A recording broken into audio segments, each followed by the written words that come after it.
Hello दोस्तों, आज हम बात करेंगे कि बहुत ही बेसिक कॉन्सेप्ट पर सिस्टोलिक और डायस्टोलिक ब्लड प्रेशर क्या होता है और उसकी क्या इंपॉर्टेंस होती है।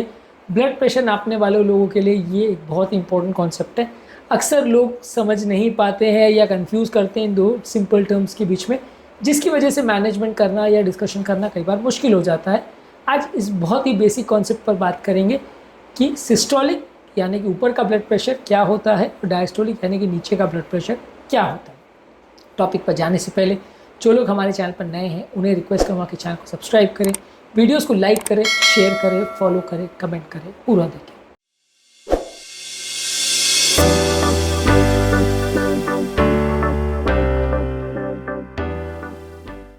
सिस्टोलिक ब्लड प्रेशर, जैसा कि हमने कहा, ये अगर ब्लड प्रेशर की रीडिंग में जैसे अगर किसी का 120/80 ब्लड प्रेशर है तो इसमें जो ऊपर का ब्लड प्रेशर है यानी 120 मिलीमीटर जो हम ब्लड प्रेशर डिनोट कर रहे हैं, ये सिस्टोलिक ब्लड प्रेशर माना जाएगा। यानी कि जो हायर ब्लड प्रेशर है उसको सिस्टोलिक बोलते हैं। और जो 80 मिलीमीटर हम इसमें बोल रहे हैं जैसे 120/80 में, वो 80 मिलीमीटर जो है वो डायस्टोलिक ब्लड प्रेशर रिप्रेजेंट करता है।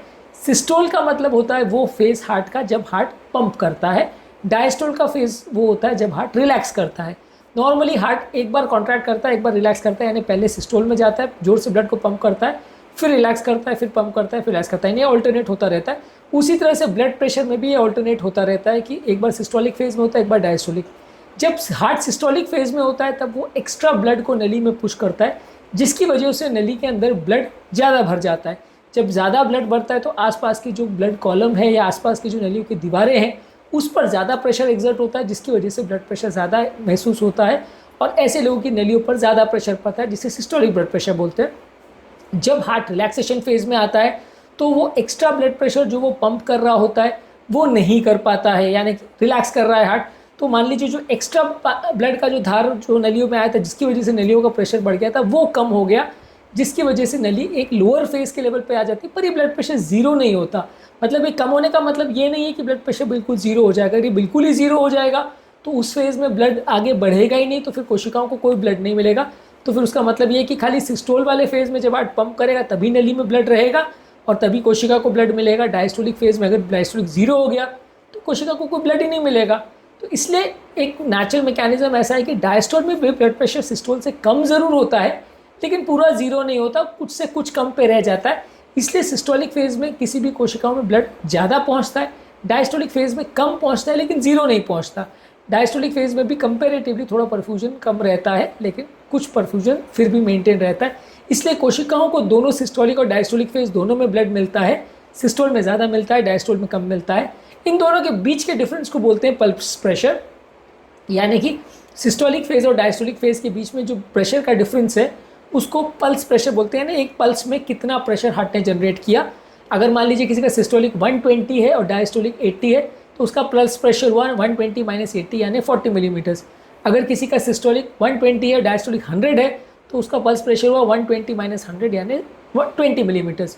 वही किसी का सिस्टोलिक अगर 180 है और डायस्टोलिक 80 है तो 180 - 80 यानी पल्स प्रेशर हुआ 100।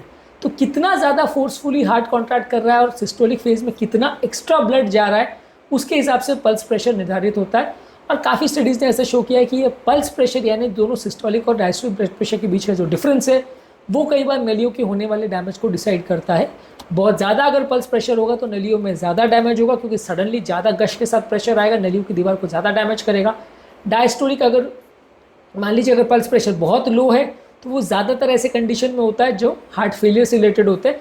नॉर्मल ये बहुत लो पल्स प्रेशर बहुत नुकसान नहीं करता, पर लेकिन हाँ कोशिकाओं में परफ्यूजन बहुत कम होता है, क्योंकि जब पल्स प्रेशर बहुत ज़्यादा लो हो जाता है तो इसका मतलब ये है होता है कि हार्ट का ताकत बहुत कम है, तो कोशिकाओं में पर्याप्त मात्रा में उसके वजह से कई बार ब्लड नहीं पहुँचता है।